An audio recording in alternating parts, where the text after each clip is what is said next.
Please give a huge, warm, facing race welcome to Junot Díaz.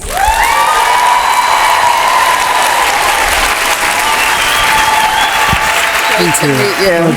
Thank you. Thank you. Hi.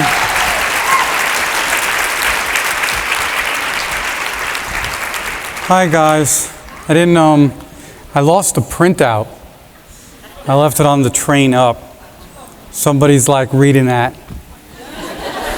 Yeah. They're like, I doubt it. They're gonna be like, he hates white people. You know? So, motherfuckers will tweet about it too. So, guys, thank you so much for having me. It's very kind of you. I know you guys have been working incredibly hard, sharing with each other. All sorts of crazy stuff's been happening today, and I really appreciate being invited. I really appreciate y'all coming out. And oh, we gotta yell. Yeah. I wonder if I just have to hold the mic. It's probably better, yeah. The collar. I think I just hold this shit. Okay. Yeah, I just wanted to thank the organizers for having me. I wanted to thank all of you who are here. Thank you for your time, yeah. Again, I really think that it's doubtful that I could add anything to your combined knowledge. You know, seriously, a bunch of young, dedicated activists know more shit about what's going on in this country than I think anyone else, yeah? But, you know, we have to try to make this work out, yeah? We'll see what we can do. So, guys, this is like the worst thing. We'll ask a couple questions just to sort of see if I can get less fucking nervous. Yeah. Well, because I've got to read something. You know, when they give you this much time and they say that you have to do a keynote speech, you have to like write something down, and you don't, I never sound very smart or interesting when I have to read, so I feel like super bad about it, you know?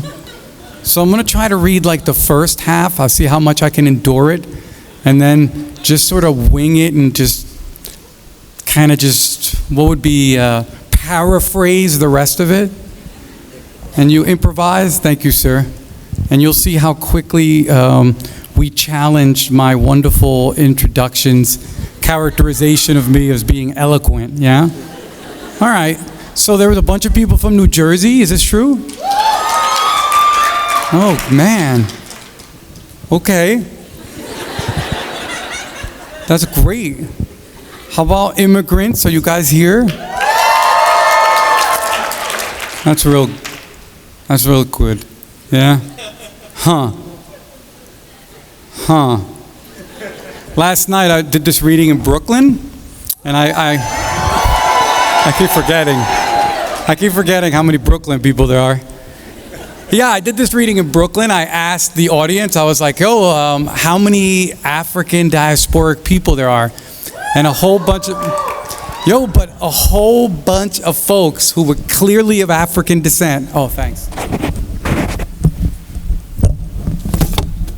Who were clearly... Cool. Oh, that's great. Thank you. Who were clearly of African descent, they were just kind of like, I don't get the category. I was like, if you got black in your fucking ass, raise your hand, you know? Okay. How about any Dominicans, any at all?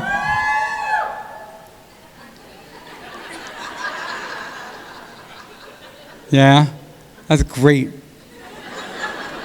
All right, guys.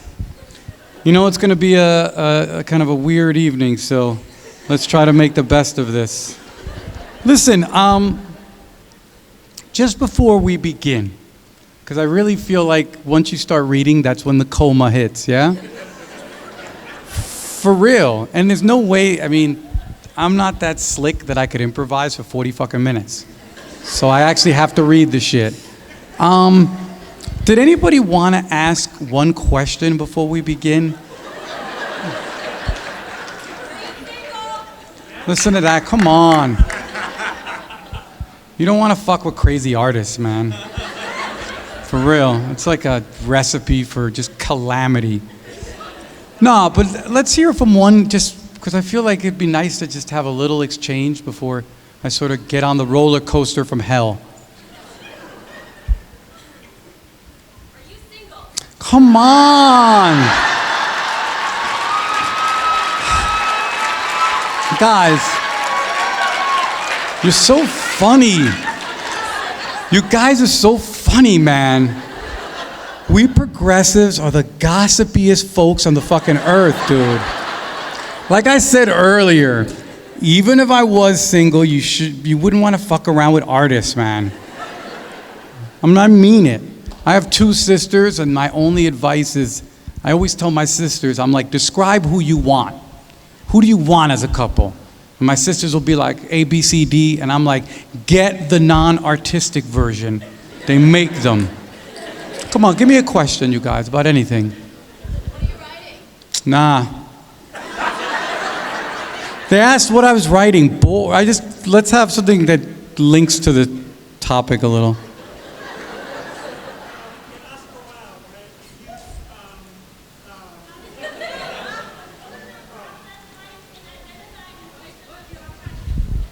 Say again?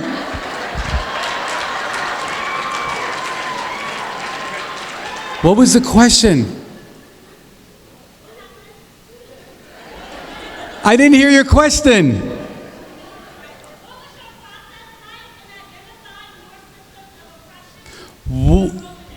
What was my process like in identifying my own systems of oppression? That's actually a wonderful question and perversely difficult. I was hoping for an opening meatball. You know, for real. Well, you get what you ask for. Yeah, no, I think what's sort of interesting about that is, again, how many of us are aware of some of the strange and agonizing systems that both sort of invite us to tyrannize other people and that help to tyrannize us. And I think for me, belonging to a family of 5 of us, young immigrant kids of African descent, from a poor family, from a Caribbean family, what was, I think, kind of the first step in this process was noticing how clearly and how nakedly privilege got distributed in my family across racial and gender lines. Which is to say, my family was like a really fucking weird experiment in pigmentation politics. Yeah? Where the sort of, that bizarre fiction of eliding light with lovely really was practiced superbly well in my family. And so that the lighter siblings of us 5 were always like, oh, you guys are so beautiful, you guys are so nice, you guys are so amazing. And they received even less punishment than the rest of us who were considered more racialized. Yeah? And then, of course, this gets complicated the way gender was also in my family, because we were split between brothers and sisters. And for me, I think one of the first steps in this idea was both how I noticed this system very early on, but also how greedily I attempted to profit from it. Because it's one thing to point out when somebody's trying to put a foot in your ass, but usually most of us, while that's happening, we're trying to put a foot in someone else's ass. And I noticed that it wasn't just that I was at the receiving end of this sort of stuff, but I was also really kind of gleefully practicing it. And I know the consequences of that in my family. 5 kids, each of us a year apart, really kind of tearing each other up along those lines. A lot of the pain and the damage, a lot of the treachery, a lot of the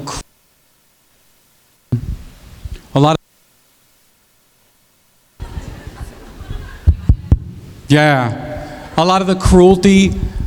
This followed us into our teenage days, and it became not only a source of tension, but when we got older, a way that we began to talk to each other. Yeah? And listen, guys, when you're that close in age and that close in family, if you grew up like we did, where you were stacking 3 kids to a bedroom, it forms part of your conversation. It's hard to run from that, though people can. And I think the kind of ways that I hurt my little sister, the kind of ways I betrayed her, the kind of ways that I sort of projected a lot of racial and sort of heteronormative and masculine shit on her, and the way that really hurt her, and the way that it kind of deformed her childhood, and then sort of both of us growing up with the consequences of that, her more forcefully and palpably, but me more as someone who had spent a lot of time victimizing her. I think those are the roots of when I think about working and becoming clear that one has to do a lot of internal work, you know, to get anywhere in this world, especially if one was really interested in sort of racial justice in any form. I think usually most of the groundbreaking occurs inside of you. So I think of that when I think of it. I don't know, that probably wasn't very useful. Yeah, but yeah, it's tough. Okay. Nothing else? Is it like incredibly difficult? Let's hear it.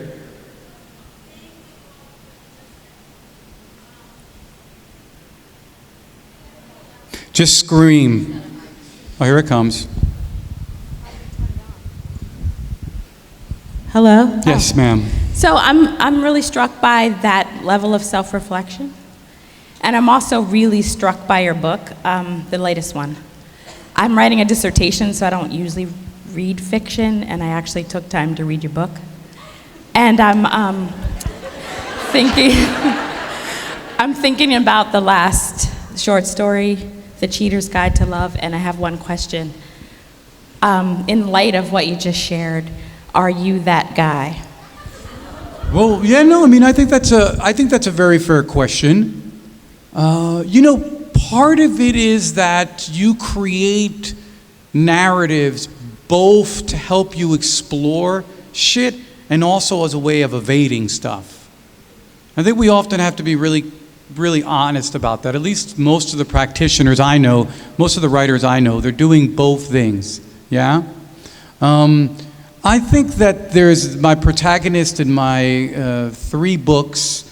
It's a guy named Junior. He shares a lot of parallels with me, but we're also very different in fundamental ways, yeah? So if you're saying, did I grow up super misogynistic? That's a fucking yes. Yeah. Did I grow up in a culture that rewarded us for all sorts of like anti-woman, homophobic, kind of like sort of viewing poor people, which was ourselves, as some sort of malignancy? Hell yeah.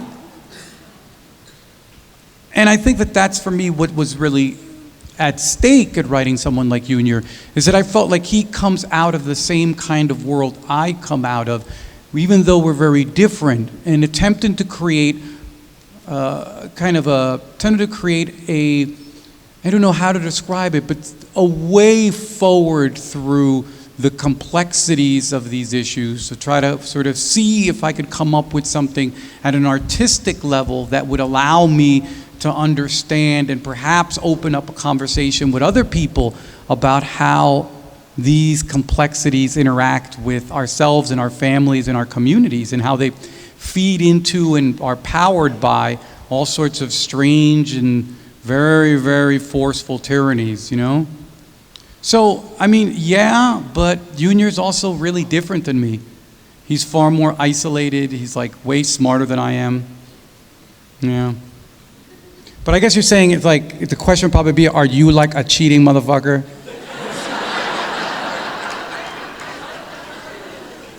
I always think that's probably the real question. Yeah. Yeah, I mean, guys, I'm 44, man.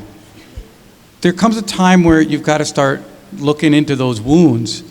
If you don't start looking into your wounds, and I think one of the things that myself and a lot of the guys that I grew up with, there was a couple of things that were going on. Like if you grew up in our neighborhood, the idea was you weren't supposed to show any vulnerability. The one place that you were permitted to show vulnerability was in a woman's bed, which, you know, led to all sorts of behavior. The other thing was that a lot of the guys I grew up with, there had been a lot of sexual abuse. There had been a lot of incest. I mean, you know, a lot of the guys had gotten raped, usually by family members, and a lot of the kind of compulsive fucking around, I think, was powered in part not only by masculine privilege in a culture that doesn't punish guys if they fuck around, but was also powered by these kind of deep traumas. I mean, one of the reactions of being raped or being, you know, sexually assaulted is hypersexualization. And if you think about the way masculine culture works, that encourages hypersexualization, it's no accident that a lot of guys who've been sexually attacked, who've been raped, you know, who are incest survivors would sort of deploy that as a way of compensating, as a way of dealing, as a way of sort of trying to contain the pain. So I guess for me, that also was one of the big things, you know. A lot of the cheating that went on in my friends groups, we victimized so many people because of it, you know. And I think that simultaneous to any traumas that we experience, the truth is we also victimized a ton of people. You know, and you got to be able to hold both simultaneous. You can't be like, oh, boo-hoo-hoo, me, because, you know, it sucks, but a lot of us who've been victimized spread that misery out really far, man. So, you know, it's funny because I've written 3 books, and in each book, Junior comes close to revealing that he was raped, but never comes out and says it. And it's sort of like the way boys, the difficulty boys have in integrating that into their identity. Especially a guy like Junior who doesn't want to abandon sort of this kind of classic masculinity that has given him so much privilege. You know, you come close and close, but you don't. I'm thinking maybe by the next book I'll be able to have him deal with it. I think we're ready to go. Do you have something small, madame?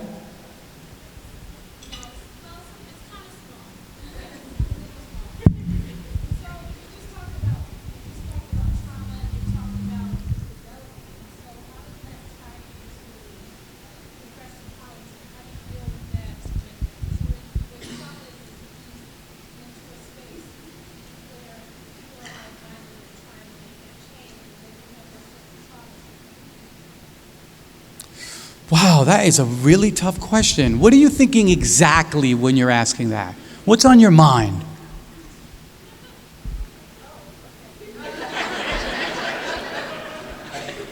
Oh, okay. So basically, if people fuck around within the movement, then how do you then keep the movement going when you have these fissures within the movement? That's my question. Yeah. These fissures within the movement. Well, you know, part of the problem with what we call the movements, right? Part of the problem that we call of the movements is that we're still fully powering up a lot of the privileges that the shit we're fighting against, yeah? So let me tell you, there is nobody more fucked up about cuteness than most progressive people I know. God forbid somebody is conventionally attractive among progressive groups. It's true, we're super fucked up about it. If somebody is like light skin and super cute and super this and super that, we're no different from all the people we're trying to take down. And I think that part of what ends up happening is that we're really kind of blended. Yeah, we want a lot of good stuff, we want a lot of change, but we're also represent and carry a lot of sort of fucking pathologies that help fuck us all up. And we protect our privileges. If you're that cute motherfucker in the group, you're never attacking the privilege of cuteness. No, you're not. You're never like, oh, no, don't give me that attention. No, don't pass me the mic. No, don't put me in charge of shit. Don't stay up late all night talking to me. Get the fuck out of here, yo. And we see this again and again and again. I mean, what links most progressive people very, very just insanely to the most rabid right-wing lunatic is how gleefully we exercise our privileges. And the funny thing about our privileges is that we all have a blind spot around our privileges shaped exactly like us. Most of us will identify privileges that we know we can live without. So when it comes time to talk about our privileges, we'll throw shit down like it's an ace, and that shit is a 3. You're like, and you know, I understand that. You grow up and you live a life where you feel like you haven't had shit. The last thing that you want to give up is the one thing or the couple things that you've held on to, you know? And I'm telling you guys, we're never gonna fucking get anywhere. If you want to hear my apocalyptic proclamation, which I would never repeat, but I know you motherfuckers will tweet about, you know? We are never gonna get anywhere as long as our economies of attraction continue to resemble more or less the economies of attraction of white supremacy. And shit, I've been an activist for a long time. I used to have, like, my lineup was straight. You know, I had mad hair when I started.